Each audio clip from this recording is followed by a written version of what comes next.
Па сигурно, двете цели се изпълнити. Първата цел е финалето на купът, втората цел е освоението на първото место и пласманът в плейоф на преворанията.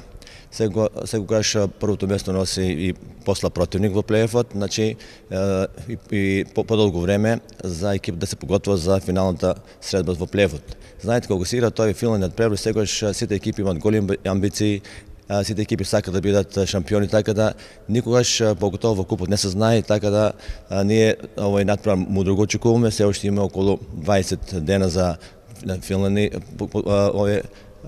анализи, така да вярвам дека полига екипата ќе се спреми баш колко биде најпотребно.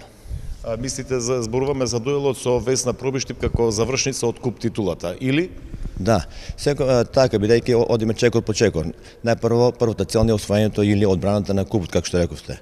После втората цел не е финалето на плейофот, така да прво во полуфиналето ќе има сигурно после противник тој екипот на Шутови или екипот на Лешок, така да ќе имаме повеќе време за некои подобри подготовки и на крајот финишираме после негде 1-2 мај со финалето на плейофот.